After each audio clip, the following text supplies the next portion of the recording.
Many thanks for joining us on the newsroom. I am Fidalia Aguncha. The Nigerian army has vowed to track and apprehend perpetrators of an attack in Gubio local government area of Borno State. Armed men suspected to be insurgents on Tuesday night attacked the village, killing about 86 people and abducting an unconfirmed number of others. Reacting in a statement, Coordinator Defense Media Operations, Major General John Anenche, expressed sadness over the attack and vowed to bring the perpetrators to book. The assurance follows President Muhammadu Buhari's directive to the armed forces asking them to extract a heavy price from their attackers and bring back all those they kidnapped, as well as the large number of cattle rustled. The presidency also condoled with the family of the deceased and the state government in Bauchi. And amid growing insecurity, the Federal Executive Council has approved funds for the purchase of arms and equipment for the Nigeria Police Force. The Minister of Police Affairs, Mohammed Dingyadi, announced this while briefing State House correspondents after a meeting of the Council in Abuja on Wednesday. He said the ministry has constituted the Police Trust Fund, PTF, with a plan to draw a percentage from the federal allocation to fund it. As part of the efforts to modernize police operations, Mr. President has supported the integration of cutting-edge technology and solutions to policing in Nigeria, as well as to procure critical operational assets to aid crime fighting. In this regard, the following operational assets and the policing technologies were acquired. 139 Hilux patrol vehicles, including 46 police smart surveillance vehicles. 2, 11 tactical operations vehicles fitted with state-of-the-art surveillance equipment. 3, 9 armored personnel carriers. 4, 5 troop carriers, and 7 anti-riot water cannons. These are all equipment that are needed in addressing armed banditry, kidnapping, and other criminalities across the country. Aside security, the spike in rape and sexual violation cases across the country was another topic that took center stage at the just concluded Federal Executive Council meeting. The Council, after deliberating on the presentation of Minister of Women Affairs Pauline Tallen on the matter, ordered the research into factors that might be fueling the rape cases. Tallen, speaking with State House correspondents after the meeting, said the trend has become worrisome and embarrassing. I know before COVID-19, we've always had an epidemic of rape cases and gender-based violence. But with the lockdown of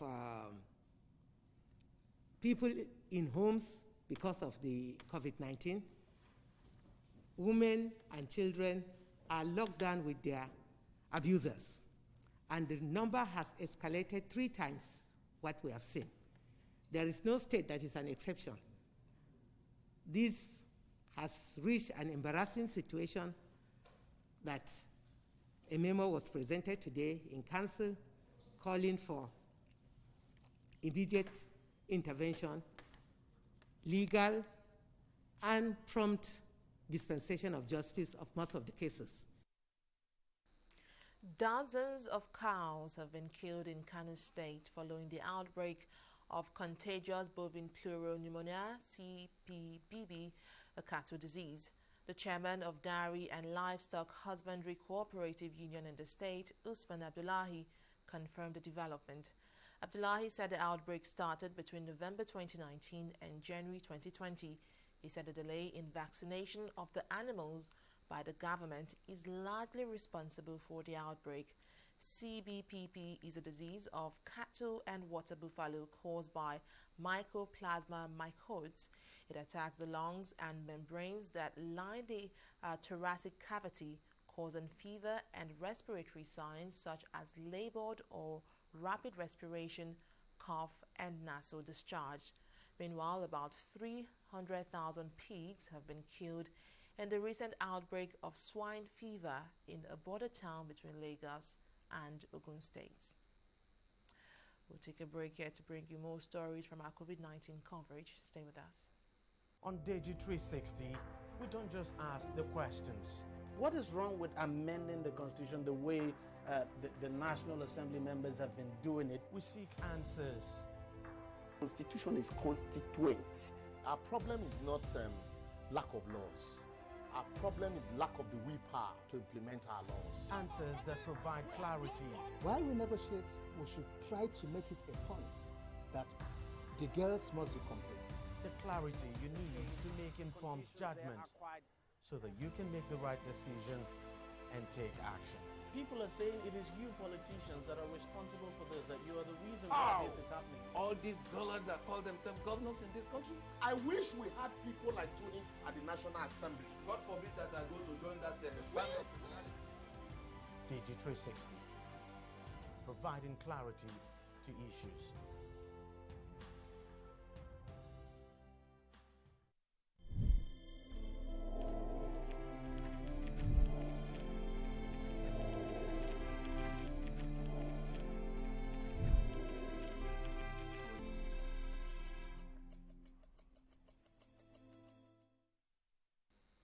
Welcome back. More than 1,000 COVID-19 cases have been confirmed in Nigeria within the last 48 hours. On Tuesday, the country recorded its highest daily toll ever with 663 new cases. However, on Wednesday, the country recorded a slight drop from that high toll with 409 new cases confirmed in 15 states and the Federal Capital Territory. With the figure announced by the NCDC for Wednesday, a total of 1,072 cases were confirmed in 2 days. Meanwhile, a total of 145 persons were discharged on Wednesday, increasing the number of recoveries from 4,206 to 4,351, while 17 deaths were recorded, bringing the number of fatalities to 382. No fewer than 35 military personnel from the 245 Battalion in Calabar, Cross River State, and 223 Battalion in Zuru, Kebbi State, and some staff of Army Medical Referral Services have been confirmed positive for COVID-19 in Bauchi State. The Executive Chairman, Bauchi State Primary Healthcare Development Agency, Rilwan Mohammed, disclosed this at the state's COVID-19 update at the Government House on Wednesday. He said that 35 military personnel were on admission at the Bayara Isolation Center receiving treatment. Mohammed said that 4 imams in the state were also confirmed positive for the disease, adding that 10 parishioners at the Nigeria prisoners at the Nigeria Correctional Center in Bauchi have also been infected. On the infected medical personnel in the state, he said that since the index case on March 24th, 48 medical personnel have been confirmed positive for coronavirus, with 3 newly recorded cases and 1 death. The development comes as the state deputy governor recovers from the infection. And outside Nigeria, the U.S. has surpassed 2 million coronavirus cases, with the number of infections rising in 21 different states. The new case count comes as many states ease lockdown measures and move towards a return to normal life. The death toll in the U.S. is now almost at 113,000. Meanwhile, experts with Harvard's Global Health Institute say the U.S. could see as many as 200,000 virus-related deaths by September 2020. The next hardest hit country, Brazil, has just over 772,000 cases. We'll take another break here to bring you business stories and more.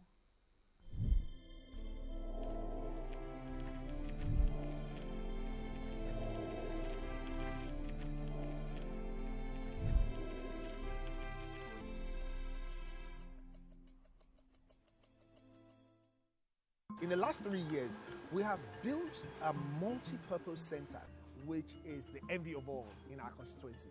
And I can tell you that the people who are living there are already enjoying it. Guy, Do you think what this man just said is true? See, I seriously doubt. I'm sure it's one of those their silly lies. And wait, do you know there's a way to find out if these things he's saying is true or not? This is the Construct app. It gives people like us a sure way to track implementation of constituency projects. It gives valid and verified information on location of projects, amounts allocated, amount funded, the level of job done, and even the profiles of concerned legislators. You and I can post directly on this app. Are you serious? This is the GoTo app if you want to know how our Commonwealth is being expanded by the government. Wow. Let's even see if what this man said is true. Show me. The Construct app is developed by Other Paper Nigeria with support from USAID and is available on both Google Play Store and Apple Store. And it's true. Of course, I told you. Welcome back. The Federal Executive Council, FEC, has approved over 115 billion naira for road construction in different parts of the country, as well as another 5.02 billion naira for water project in Zungeru in Niger State. The council also said the Federal Fire Service has been reformed and rebranded in recent times and have consequently saved properties valued at 1.691 trillion naira and 724 lives. Briefing State House correspondents after over 7 hours of meeting, Minister of Works and Housing Babatunde Fashola said the approval in his ministry was sequel to 2 memoranda presented by him to the council on Wednesday. The Ministry of Works presented 2 memoranda for the consideration and award of 3 roads, all of which Council graciously approved, and they are the award of the Jebi Lamba Bele Road in Adamawa State for 26.829 billion. The Achingali Udobi Udona Umuwana Ubakala Road across, including the bridge across the Imo River in Imo State for the sum of 11.540 billion, and the Jamai Bashar Zuruk and Dame Karim Lamido Road linking Plateau and Taraba states. Malawi's Electoral Commission has confirmed June 23rd as the date for a fresh presidential election after President Peter Mutharika's re-election last year was nullified by the court. The Constitutional Court had in February ordered that a new presidential election be held within 150 days, a ruling upheld by the Supreme Court. According to a statement from the Electoral Commission's newly appointed chairperson, Justice Chifundu Kachele, the date was set by members of Parliament in compliance with the Supreme Court's directive. Kachale said they would consult presidential candidates to explore reasonable mitigation measures in delivering a credible election. There are concerns that the country is yet to get all the money it needs for holding the poll at a time when it's dealing with the COVID-19 pandemic. And in sport, Anthony Joshua has reached an agreement with Tyson Fury on a 2-fight deal. Britain's rival champions have been holding talks over an undisputed world heavyweight title fight and have trashed out initial terms for 2 blockbuster battles. Joshua's promoter Eddie Hearn confirmed on Wednesday that both fighters had agreed terms, although specific dates and venues were still to be decided. Fury also posted a video on his social media account saying the biggest fight in British boxing history has just been agreed. He said he would fight Joshua in 2021, but would first have to overcome Deontay Wilder in a 3rd meeting. The bout will be a potential title unification fight between Fury and Joshua, who hold the WBA, IBF, WBO, and IBO heavyweight belts. And that's the latest from the newsroom. Many thanks for joining us. Bye for now.